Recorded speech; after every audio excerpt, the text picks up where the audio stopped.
To share a dynamic story of dedication, determination, and victory, please welcome Olympic gold medalist Henry Cejudo.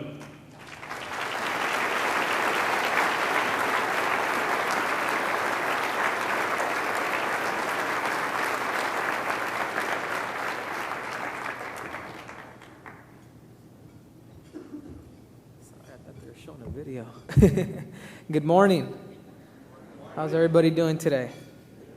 I wish Calvin, or Sabrina, we should organize this for me. But wow, what a great organization! I can honestly say that I owe, my dream, my goal of becoming Olympic champion to the Boys and Girls Club. I was a recreational kid. My parents came to this country over 30 years ago to live the American dream.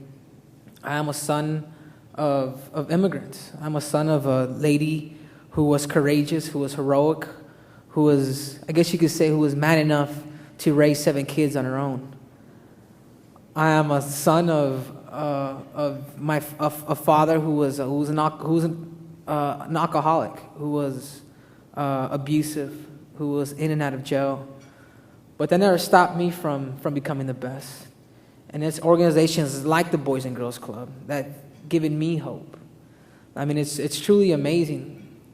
Something that I do remember about the Boys and Girls Club was the fact that if we wanted to eat lunch as a family, we'd literally have to walk a mile and go to the Boys and Girls Club and take sack lunches with us. It was always funny because I always had an extra bag with me and stuffing more oranges in my bag. But situations like this really reminds me of, or really humbles me, really humbles our country, humbles our kids, you guys, because truly you guys are the dream makers. Like I said, my mother worked several jobs. My mom's my passion. She's came from Mexico, not knowing a lick of English, but not only that, for some reason she sold me the American dream. My mother used to tell me at a very young age, and I actually used to hate this. I used to hate the fact that my mom used to tell me, he said, "Henry, you are American."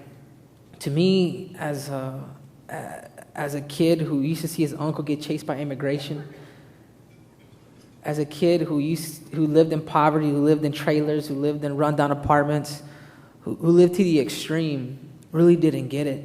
Really didn't get it. I used to hate the fact that she used to say that. But you know what? She sold me the American dream. As a kid, I used to fight, actually Ted asked me today, so Henry, so when'd you start wrestling? I said, I've been wrestling my whole life, to be quite honest with you. I'm one of 7 kids.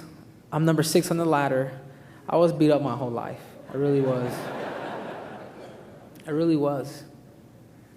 And again, I can honestly go back to the Boys and Girls Club and see what they've done for me. Because I used to, as a neighborhood kid, I grew up in the ghettos of Phoenix, Arizona. I was born in the ghetto streets of South Central LA. I lived in the border towns of Las Cruces, New Mexico, to living in the ghettos of Phoenix, Arizona. I used to fight for ice creams as a kid, as funny as that sounds. I used to literally fight for ice creams as a kid. That's how I started wrestling. In my neighborhood, a bunch of drunk Mexican guys would get together, and they used to make us fight. They literally used to make us fight for entertainment. So picture human cockfights, but with little kids. That was me. So I can honestly say I started wrestling through junior high, joined the Boys and Girls Club. That's how I started my career. Throughout my journey, it was incredible. It was incredible. I'll never forget the day of watching the 1996 Olympics, seeing this African-American man named Michael Johnson just shatter the world record. At that time, for some reason, I don't know why, the TV was working, but it was. I remember just like it happened yesterday. I truly do. It was a black and white TV with wooden panels on the side. I remember there were some pliers to change the channel with a hanger in the back.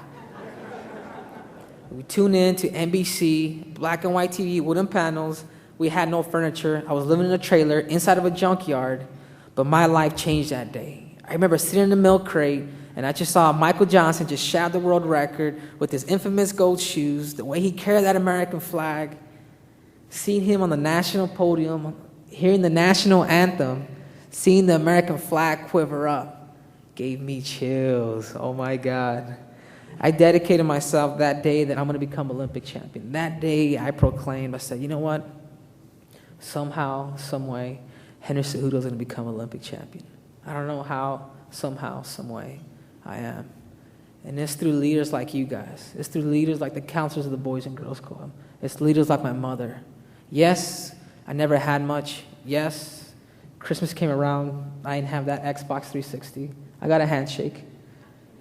But you know what? You guys sold me the dream.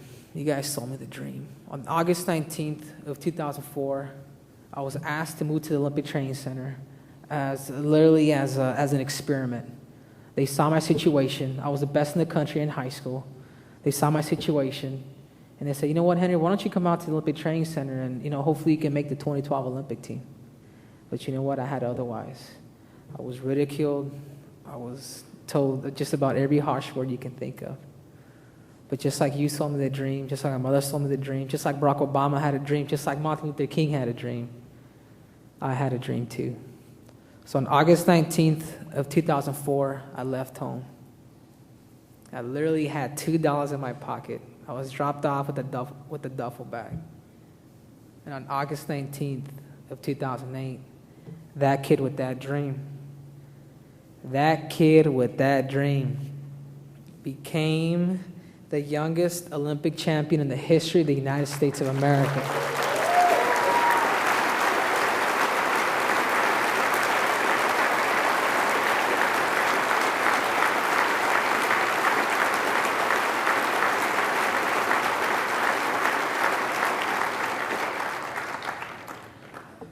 Now I can go on and talk about the harsh conditions that I lived in, but honestly, it's giving a kid a self-esteem, a kid like me, giving a kid a chance, and that's what I got.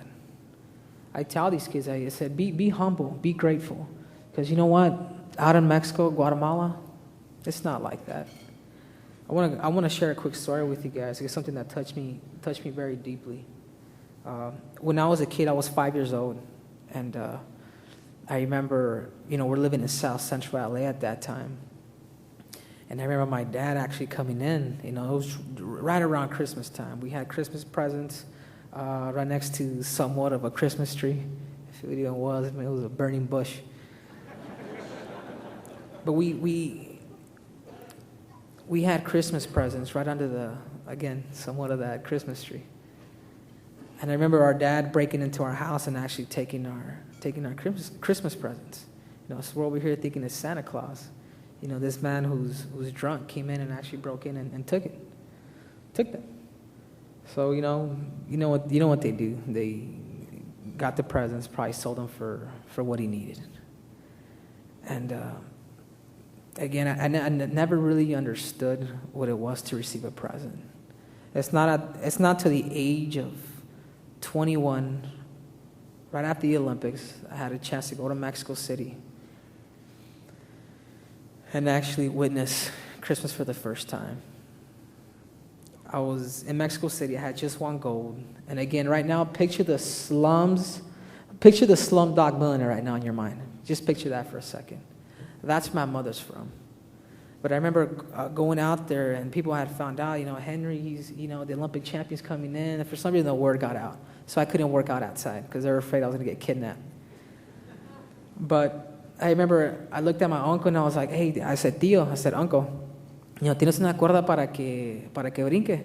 So I said, uncle, do you have a jump rope, or can we go to a store so I can buy a jump rope so I can, so I don't have to run, I can jump here, I can be safe, and I can be with you guys, enjoy Christmas. And he sort of looks at me and says, what do you mean? He's almost like going to the store and buying a jump rope. I said, yeah, he gave me that look. And I'll never forget this. We're in the mountains of Mexico City, in the slums. He jumps the fence because he lives right next door to my grandma. He jumps the fence. He goes to his clothesline where his family's clothes was drying, grabs that clothesline, rips it in half, goes inside of his house, grabs the duct tape, and puts duct tape around the edges of this clothesline. I had no idea he was doing this at this time. I just saw him jump the fence, and that's all I saw my uncle. But I remember him coming back to me literally like 10 minutes later, sweaty, boom. He says, nephew, he said, sobrino, aquí tienes. He said, nephew, here you go. That clothesline that he grabbed was duct tape with the edges was my jump rope. I said, wow, like I almost felt like crying. For 20 years of my life, I never understood what it was to give. And I remember looking at my mother and telling her, I said, Amá, ¿qué es esto? I said, Mom, what's this? She looks at me and says, that's what you call giving. That's what you call love. I said, wow.